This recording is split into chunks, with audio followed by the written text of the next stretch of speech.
नमस्कार। मैं डॉक्टर नीलाभ इस बार आप लोगों के सामने ओस्टियोपोरोसिस पे चर्चा करूंगा। ओस्टियोपोरोसिस वो हड्डी की बीमारी होती है जिसमें हड्डियां कमज़ोर हो जाती हैं और टूटना शुरू करती हैं। यहाँ पे हमें फ़र्क समझना पड़ेगा दो बीमारी के बीच में, एक ओस्टियोपोरोसिस और एक ओस्टियोमलेशिया। ओस्टियोमलेशिया जो होता है उसमें हड्डियां सॉफ्ट हो जाती हैं, वो कैल्शियम या विटामिन डी की कमी से होता है। ओस्टियोपोरोसिस में कैल्शियम और विटामिन डी नॉर्मल होता है। जब आप ब्लड टेस्ट करवाएंगे तो कैल्शियम और विटामिन डी नॉर्मल आएगा, लेकिन हड्डियां कमज़ोर हो जाती हैं। ये होता क्यों है? जैसा कि मैंने पहले के वीडियो में बतलाया था कि हड्डियों के अंदर मधुमक्खी के छत्ते की तरह छोटे छोटे छेद होते हैं, होल्स होते हैं। ओस्टियोपोरोसिस में वो होल्स बड़े होने शुरू हो जाते हैं और वो एक दूसरे से मिलकर और बड़ा होल बनाते चले जाते हैं, जिसकी वजह से हड्डियां कमज़ोर हो जाती हैं। और जो बाहर के हड्डियों का कवर होता है, जो ट्रेबेकुलर बोन बोलते हैं हम, वो भी वीक हो जाती हैं और ब्रिटल हो जाती हैं, टूटने वाली हो जाती हैं।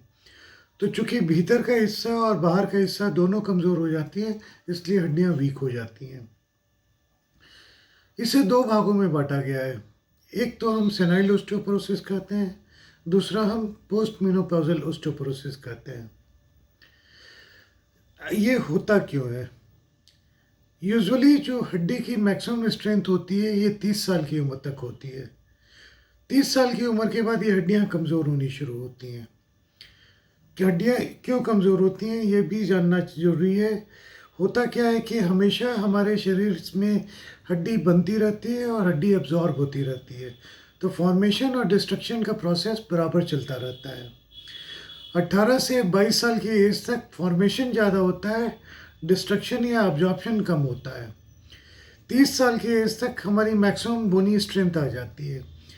30 साल के बाद ग्रेजुअली ये बैलेंस वापस बिगड़ना शुरू होता है और धीरे धीरे एब्जॉर्प्शन बढ़ जाता है और फॉर्मेशन कम हो जाता है। तो ये जो इम्बैलेंस होता है, इम्बैलेंस होने की वजह से जो हड्डियों में कमज़ोरी आती है, इसे ही हम ओस्टियोपोरोसिस कहते हैं। सबसे पहले हम बात करते हैं पोस्ट मेनोपॉजल ओस्टियोपोरोसिस की, जो फीमेल्स में बहुत कॉमन होती है। ये पोस्ट मेनोपॉजल ओस्टियोपोरोसिस जो होता है ये एस्ट्रोजन और एंड्रोजन की कमी से होता है, जिसकी वजह से बोन का डिस्ट्रक्शन ये बढ़ जाता है। एक्चुअली बोन की पूरी रिमॉडलिंग बढ़ती है और उस रिमॉडलिंग में फॉर्मेशन कम होता है, डिस्ट्रक्शन ज़्यादा होता है। नॉर्मली 30 साल की एज के बाद से हमारा बोन 0.3 से 0.8% पर ईयर ऑफ लाइफ कम होता चला जाता है। That is normal. जो पोस्ट मेनोपॉजल फीमेल्स में अप टू 2%, 3%, 4% तक चला जाता है बोन लॉस, जिसकी वजह से हड्डियों में बहुत कमज़ोरी आ जाती है। ये मेनली शुरू होता है मेनोपॉज के टाइम से और अगले 6-7 सालों तक ये बोन का डिस्ट्रक्शन बहुत तेज़ी से करता है। सेकंड होता है सेनाइल ओस्टियोपोरोसिस, जो टाइप 1 कहा जाता है। पोस्ट मेनोपॉजल को टाइप 2 कहा जाता है।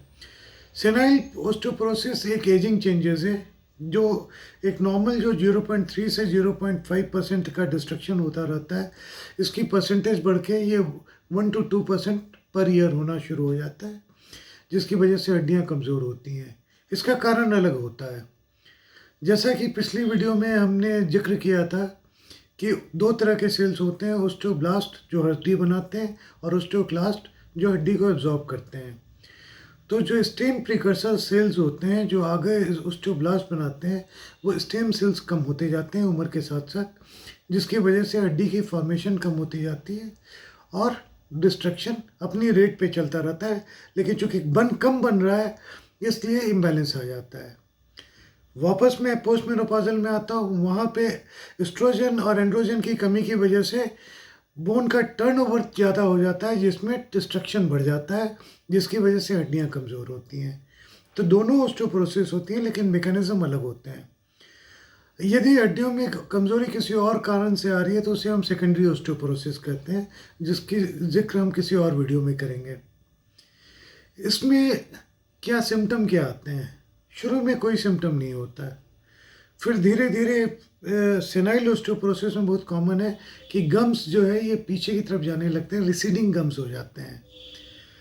हाथों का ग्रिप कमज़ोर होना शुरू हो जाता है, स्ट्रेंथ नहीं होती, हाथों से चीज़ छूटनी शुरू होती है, इम्बैलेंस होना शुरू हो जाता है। जब आप चलते हैं चाल में लड़खड़ाहट आनी शुरू होती है, बार बार फ्रिक्वेंट फॉल होना शुरू हो जाता है, आप गिरना शुरू कर देते हैं, फॉल की वजह से फ्रैक्चर होता है, फिर वो दर्दें आनी शुरू होती हैं, फ्रैक्चर्स आने शुरू होते हैं। इसमें इसके जो फ्रैक्चर होते हैं बहुत ही ट्रिवियल कॉज से हो सकते हैं, बहुत ही हल्के से ट्रॉमा से हो सकते हैं।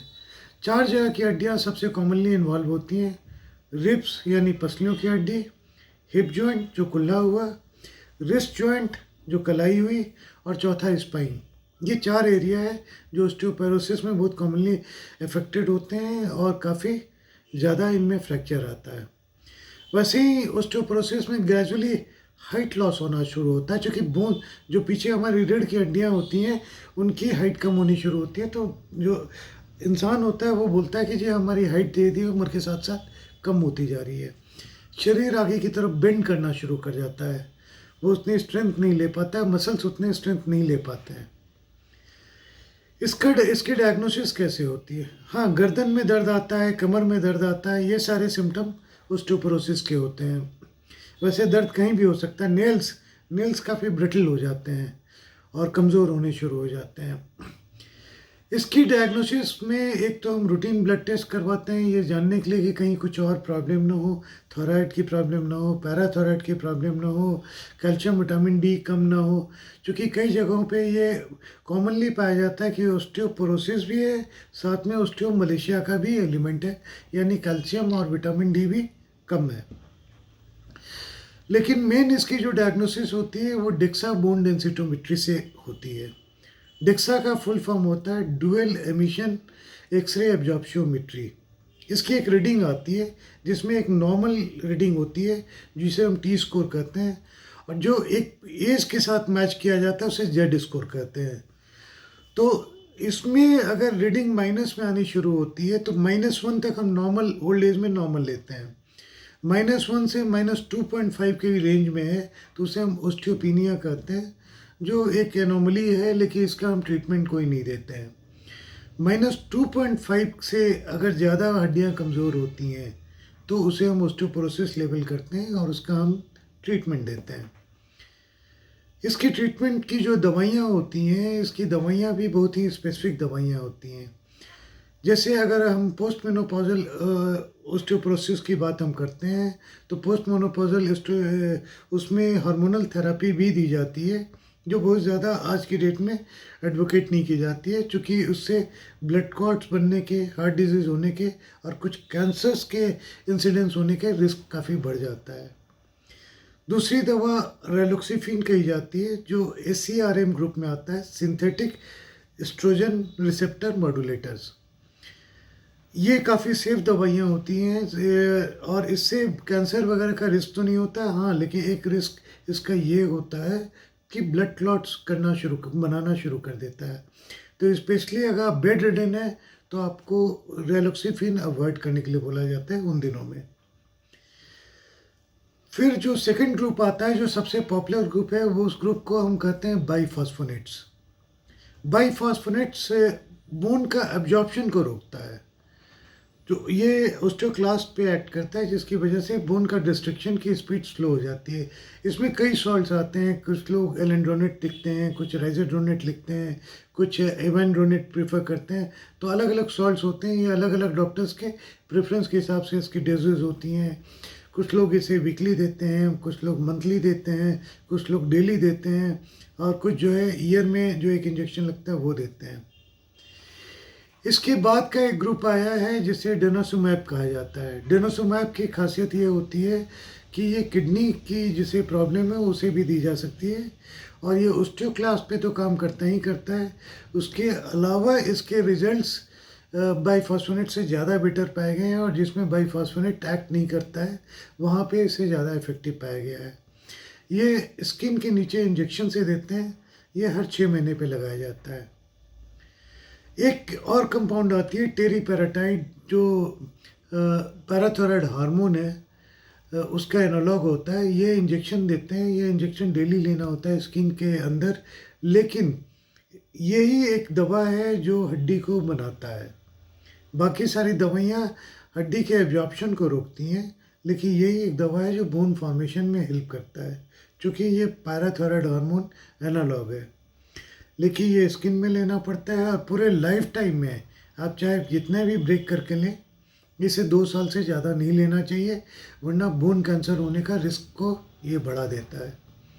तो you have to be very careful अगर आप टेरीपेराटाइड ले रहे हैं, इसीलिए इसे रिजर्व ड्रग में रखा जाता है।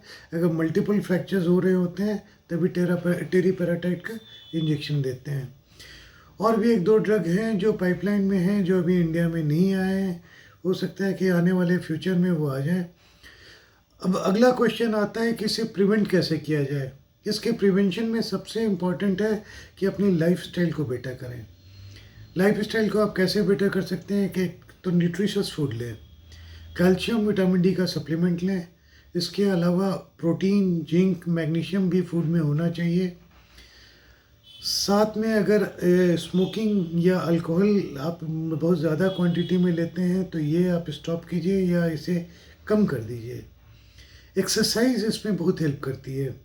एक्सरसाइजेज में फिर अगला क्वेश्चन पूछा जाता है कि आइसोमेट्रिक एक्सरसाइजेज या आइसोटोनिक एक्सरसाइजेज। आइसोमेट्रिक एक्सरसाइजेज वो होती है जिसमें मसल्स की लेंथ सेम रहती है, लेकिन उसका टोन बढ़ा दिया जाता है। जैसे अगर मैं यूं करके कोई एक्सरसाइज कर रहा हूँ, ये ऐसे मैं कर रहा हूँ, तो ये आइसोमेट्रिक एक्सरसाइज हुआ। लेकिन अगर मैं यूं कर रहा हूँ तो इसमें मसल्स मेरी कॉन्ट्रैक्ट कर रही है और फिर स्ट्रेच कर रही है, तो ये आइसोटोनिक एक्सरसाइज हुआ। आइसोटोनिक एक्सरसाइजेस बोन स्ट्रेंथ को बढ़ाने में ज़्यादा हेल्प करती हैं, क्योंकि जब मसल्स कॉन्ट्रैक्ट और स्ट्रेच करते हैं तो वो बोन पे काम करते हैं, जिससे वो बोन को स्टिमुलेट करते हैं रीमॉडलिंग के लिए, नए बोन के फॉर्मेशन के लिए।